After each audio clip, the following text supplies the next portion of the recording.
Bienvenue au jeu, l'incroyable jeu, le fantastique jeu, l'extraordinaire jeu, un jeu de quiz et de culture générale sur lequel les candidats et les candidates vont s'affronter pour répondre du meilleur qu'ils peuvent à toutes les questions du monde. Aujourd'hui, nous accueillons 3 nouveaux candidats, on les applaudit bien fort. Alors, ils vont se présenter l'un après l'autre. J'expliquerai les règles tout à l'heure. Donc, notre premier candidat est une candidate à ma droite. Elle s'appelle Dorine. Dorine. Bienvenue Dorine, on l'applaudit. Alors Dorine, dis-nous quelles sont tes spécialités, en quoi es-tu très forte? En SVT et en sport. SVT et sport, ok, on va voir ce que ça va donner. Alors tu sais que les questions après elles arrivent au hasard, donc rien ne dit que tu vas être interrogé sur de la SVT et du sport aujourd'hui. Tu penses te débrouiller? Oui. Ça va aller? Ouais. Bon, ok. On t'applaudit encore une fois Dorine. Deuxième candidate, tu t'appelles? Maëva. Maëva, pareil, même question, quelles sont tes spécialités? L'histoire, la géo et le français. Histoire, géo et français. Donc très littéraire tout ça. Ok. Eh bien, bonne chance Maëva. On t'a applaudi une nouvelle fois. Et face à ces deux redoutables filles, on a un garçon. Tu t'appelles Ilan. Ilan. Ilan, tu es fort En maths. en maths. loisirs. En maths et en loisirs. Tu peux préciser ces loisirs? Bah, un peu divers quoi. Divers, Ouais. d'accord. Bon, alors, je rappelle les règles de cette première manche, ça s'appelle le jeu, donc je vais poser à nos 3 candidats à tour de rôle 2 questions pour commencer. La première question vaudra 1 point et la deuxième question vaudra 2 points. Les scores seront rappelés derrière moi au tableau, donc vous pourrez suivre ça sans problème. En cas d'égalité, une question finale, ou plusieurs s'il faut, départagera tous les candidats ex aequo. Alors, je vais commencer comme il se doit par Dorine, avec une question. Piocher au hasard, tu vas voir. Attention, tu t'attends à quoi comme question? Je sais pas. Je sais pas. Ben moi non plus, je sais pas. C'est vraiment du hasard. Donc la première question, ça va être de l'histoire géo, de la géographie plus précisément. Ça te va? Ouais. Oui. Sur quel continent se trouve le Maroc, le Soudan et le Nigeria? Sur quel continent se trouve le Maroc, le Soudan et le Nigeria? C'est où ça? Si on prend la carte, quel continent? Je te laisse réfléchir un peu, sinon on enclenche le décompte. 10, 9, suivez, 7, 6, 5, 4, 3, 2, 1, 0. C'est en Afrique, tous ces pays-là. Bon, 0 point pour Dorine à cette première question. Allez, on enchaîne avec Maëva. Maëva, t'es Oui. prête? Oui. Alors Maëva, en athlétisme, quelles sont les 4 disciplines de lancer? Qu'est-ce qu'on lance en athlétisme? À ton avis? Des assiettes? Allez, réfléchis. Je te laisse réfléchir. Le lancer du... Réfléchis, réfléchis. Ah, ça sent le décompte, c'est reparti. 10, 9, 8, 7, 6, 5, 4, 3, 2, 1, 0. Alors, pas de réponse. Non. Je te rappelle qu'on fait du lancer du poids, du disque, du javelot et du marteau. Voilà. 0 point pour Maëva. Ah, nos candidats sont pas très réveillés cet après-midi, là, c'est la digestion. Ilan, tu as toutes tes chances. Ilan, une petite question? Oui. T'es prêt? Alors, tu as vu le film Miss Peregrine et les enfants particuliers? Non. Ah ben ça tombe bien, voilà une question sur le film. Donc dans Miss Peregrine et les enfants particuliers, qui est un film de Tim Burton, quel est le pouvoir d'Olive? Est-ce qu'il fait du feu ou est-ce qu'il sait se rendre invisible? Olive, est-ce qu'il fait du feu ou est-ce qu'il sait se rendre invisible? Il fait du feu, je sais pas. Oui, elle fait du feu. Olive, c'est une ado. Elle fait du feu. Elle est ce qu'on appelle pyromancienne. Elle sait faire du feu, comme ça, c'est son pouvoir. Voilà. Ok, tu marques 1 point, Ilan. Voilà. On t'applaudit. Enfin un point dans ce jeu. Ouf. On revient à Dorine, qui a toutes ses chances. Alors, je rappelle que à partir de cette deuxième question, ça vaut 2 points si tu réponds bien, d'accord? Alors, cinéma, encore. Comment appelle-t-on un acteur qui joue un rôle muet? Oh là. Un acteur qui Alors, joue quand un j'ai rôle dit cinéma, muet. ça peut être au théâtre, au spectacle, plus largement, même au cirque. Hein. Un Euh, acteur qui joue un rôle muet. Ah, je sais, Il s'exprime Quentin. qu'avec des gestes. Un... Ah, putain. Ah, Tu l'as sur le bout de la langue, c'est Oui. ça? Hmm. Un. Bon, alors c'est un mime. Ah, C'est ça que tu voulais dire? Oui. Ah ben voilà, enfin, c'est pas revenu. Aïe aïe aïe, 0 plus 0 égale la tête à Toto, Dorine. Bon, on va voir ce que ça donne du côté de Maëva. Alors Maëva. Est-ce que tu sais quel fruit sec on utilise pour fabriquer la frangipane, la crème qui est utilisée dans les galettes des rois? C'est fait avec quel fruit ça? Quel fruit sec? La frangipane, on dit que c'est de la pâte d'un fruit sec. On n'a pas dit que les questions étaient faciles aujourd'hui, hein? Non, tu sais pas? Non. Aïe aïe aïe. Vous trouvez que je pose des questions trop difficiles, les filles, c'est ça? T'en as déjà mangé? Tu aimes la frangipane? Tu aimes les galettes des rois? Oui. Bon. C'est de l'amande. pas d'amande. Pas d'amande, tout simplement. D'accord? Bon, ben 0 plus 0 encore. Égale. Le public? La tête à Toto. Bon, Ilan, qui a déjà un point, rappelons-le. On va quand même lui poser une autre question.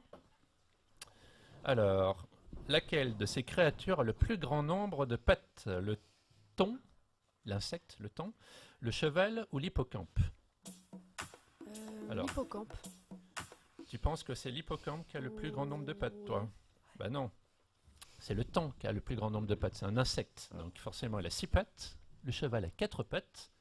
Et l'hippocampe n'a pas vraiment de pattes. Par contre, il a une grande queue, l'hippocampe. D'accord? Bon, donc c'est l'insecte. C'était l'insecte la bonne réponse. 0 encore. Donc tu marques 1 point, Ilan. Les filles ont 0, donc il va falloir leur poser une question pour les départager. Parce qu'il nous faut quand même un deuxième candidat face à Ilan. Vous êtes prêtes? Oui. Alors on va voir laquelle répond le plus rapidement possible à la question que je vais vous poser. Alors, à votre avis, laquelle de ces villes n'a pas de métro? Est-ce que c'est Bordeaux, Lille ou Toulouse? Lille. Tu dis Lille? Ouais, pareil, Lille. Tu dis Lille? Ben non, c'est Bordeaux. Bah si, le... Oh, de métro. De métro. Il n'y a pas de métro à Bordeaux. Ah D'accord. non. Bon, ben voilà. Eh ben voilà. Allez, une autre question. Vous connaissez Sean le Mouton? Oui. Ah ah. Dans la série Sean le Mouton, attention, c'est une question de rapidité. Hein. Comment s'appelle le chien de berger qui est chargé de surveiller le troupeau? Est-ce que vous savez? Non. Non? Eva? Non. Lorraine? Non. Non? Vous Ah, donnez bah votre langue non. au chat? Ouais. Encore? Oui. Ah ah, ça s'appelle Bitzer. B-I-T-Z-E-R. Est-ce qu'il y en a qui savaient dans le public? Non, bouh. Bon, on va passer à autre chose. Ah là là là là là là là. Allez, c'est reparti. Encore une question de rapidité, la première qui répond. Et en lice pour la deuxième manche. Dans quel jeu de plateau trouve-t-on des fous et des rois? Dans quel jeu de plateau trouve-t-on des fous et des rois? À votre avis? Alors, dans quel célèbre jeu trouve-t-on des fous et des rois? Allez, allez. Un peu d'effort. Les échecs. Oui, ouf, ah là là, bravo, bravo, les échecs. Échecs. On y trouve aussi des reines, des cavaliers, des tours et des pions aux échecs, évidemment. On a nos deux candidats pour la deuxième manche. Dorine, tu es éliminée pour cette fois, mais peut-être voudras-tu revenir une autre fois, sait-on jamais, on te recroisera peut-être. On l'applaudit en tout cas, Dorine. Merci, Dorine. Voilà.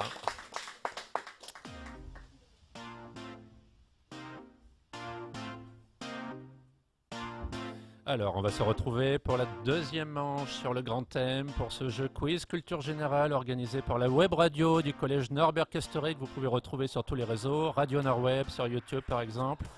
On rappelle que cette émission s'inscrit parmi les activités de la semaine de la presse et des médias qui s'est écoulée cette semaine, donc du lundi au vendredi. Raison pour laquelle, pendant cette deuxième manche, les candidats vont s'affronter sur un grand thème qui va être la culture des médias, de l'information et des médias. Donc je rappelle les règles, notamment pour le public. Je vais poser autour de ce thème unique 7 questions à choix multiples. Donc nos candidats vont pouvoir répondre, pareil, à la rapidité, dès qu'ils pensent avoir la bonne réponse, ils répondent. Et puis après, je vais poser 3 questions directement à chacun des candidats. Toutes les réponses valent un point, que ce soit dans cette première partie de 7 questions ou dans la deuxième partie des 3 questions, ça vaut un point à chaque fois. Et donc on verra au bout de ces 10 questions qui a marqué le plus de points. Si jamais les candidats étaient ex aequo, bien sûr, à nouveau, je poserai des questions subsidiaires. Voilà pour les départager. Vous êtes prêts? Oui. Donc vous vous rappelez que c'est à choix multiple. Donc je vais souvent donner 2, 3 réponses et il faudra choisir la bonne. Voilà. Vous pourrez vous décider quand vous le voulez. Première question. Vous êtes prêtes et prêts? Oui. Qu'est-ce qu'une information? Réponse A. Est-ce que c'est un texte trouvé sur Internet? Une information? Est-ce que B, c'est le témoignage d'une personne? Ou est-ce que c'est un message fondé sur des faits vérifiés? Je répète. Est-ce qu'une information, c'est A, un texte trouvé sur Internet? B, le témoignage d'une personne? Ou 3, un message fondé sur des faits vérifiés? Un message fondé sur des faits Toi, vérifiés. tu dis réponse C. Moi aussi. Ok. Très bien. Vous avez marqué tous les deux un point. On note ça dans un coin. Ok. Je sens que cette manche va être terrible. Deuxième question. Qui transmet l'information? Est-ce que c'est les journalistes, le gouvernement ou tout le monde? Le gouvernement. Toi, tu dis réponse B, le gouvernement. Moi, les journalistes. Toi, tu dis les journalistes. Réponse A, les journalistes. Évidemment, c'est eux qui sont payés pour donner les informations. Maëva, un point de plus. Ok. Troisième question. Comment appelle-t-on un journaliste qui part chercher l'information sur le terrain? Est-ce que c'est un globe-trotter? Est-ce que c'est un reporter? Est-ce que c'est un pigiste? Un Un reporter. Un reporter. Bonne réponse tous les deux. Pas de problème sur cette question. Quatrième question. Quel est le média qui est utilisé comme principale source d'information en France en 2018 et en Wikipédia. 2019? Attendez que je vous propose au moins des solutions de réponse. Donc je vous rappelle que quand je pose cette question, c'est déjà au sens large. Quel est le média le plus utilisé comme source d'information? Est-ce que c'est la télévision? Est-ce que c'est Internet? Ou est-ce que c'est la radio? À votre avis? Internet. Vous répondez tous les deux en cœur Internet. C'est votre dernier mot? Oui. Oui. Eh bien non, c'est la télévision qui est le plus utilisée comme média d'information par les gens en France. C'est-à-dire que la télévision, elle est utilisée à plus de 40% encore comme moyen d'information. Les gens regardent essentiellement TF1 à 43%, puis BFM TV à 42%, ensuite France TV par exemple à 37%, c'est les chiffres de juin 2018, tout ça. Donc 40% pour la télévision, puis après vient Internet à 25%, puis la radio à 20%. Voilà, d'accord? Donc on est encore dans un monde où les gens, les adultes notamment, s'informent en passant par la télé. Donc pas de point de marqué. Cinquième question. À quoi sert une agence de presse, à votre avis? Est-ce qu'elle classe les différentes sources d'information? Est-ce qu'elle collecte des infos pour ensuite les transmettre aux journalistes? Ou est-ce qu'elle embauche les journalistes? Une agence de presse. Les embauches. Est-ce qu'elle classe les différentes sources d'infos? Est-ce qu'elle collecte des infos pour les retransmettre aux journalistes? Ou est-ce qu'elle embauche les journalistes? Elle les embauche, oui. Toi, tu dis elle les embauche. Réponse B. Toi, B, collecter des infos pour ensuite les transmettre aux journalistes, c'est ça? Oui. Oui. Bah, c'est ça la bonne réponse, c'est ça. L'agence de presse, comme l'agence France Presse, collecte les infos et puis après va... Donc elle les vérifie, puis après elle les redonne aux journalistes pour qu'ils les exploitent en direct. Un point de plus par Maëva. Sixième question. Attention, on se rapproche de la première liste des 7 questions. Alors, comment peut-on être sûr qu'une information retranscrit bien la réalité?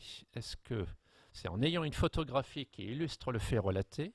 Est-ce que c'est en demandant à plusieurs personnes ce qu'elles en pensent? Ou est-ce que c'est en comparant cette information avec d'autres sources?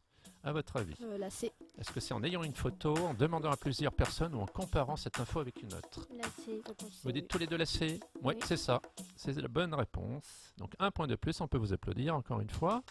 Parce que les questions ne sont pas si simples que ça. Septième et dernière question de cette première série. Comment appelle-t-on une information exclusive obtenue avant tout le monde? Est-ce que c'est le buzz? Est-ce que c'est le scoop? Ou est-ce que c'est une alu? Le scoop. Scoop, ouais. Oui, le scoop. Voilà, le scoop. L'info exclusive. Très bien. Bon, ce qui nous donne pour les scores, je pense que Maëva a un petit peu d'avance, non? À votre avis, on en est où? Rappelez-nous ça les garçons. Maëva a 4 points.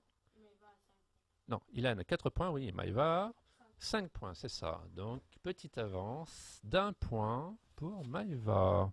Ah, est-ce que tout est joué? Je n'en sais rien. Ilan, je vais maintenant te poser 3 questions différentes. On va voir si tu marques des points à chaque fois ou pas. Alors, question 8 pour toi. Quelles sont les deux grandes caractéristiques d'une information? Est-ce que c'est fiabilité et impartialité? S'il y a des mots que tu ne connais pas, tu me le demandes. Hein. Est-ce que c'est sensationnalisme et rapidité ou est-ce que c'est visibilité et exclusivité? A, la A. Oui, c'est là. Fiabilité et impartialité. Donc l'info doit être fiable et sûre. Et puis surtout impartial. Ça veut dire que le journaliste ne donne pas son avis quand il livre l'info. Hein. D'accord. Donc tu marques 1 point. On est d'accord. Question 9, toujours pour Hélène. Qu'est-ce qu'une opinion? Est-ce que c'est un fait vérifié, un très court texte dans un journal ou un point de vue, un avis? La C. Oui, la C, c'est ça. Une opinion, c'est un point de vue, un avis. Encore un point. Et dernière question pour toi. Comment appelle-t-on la première page d'un journal?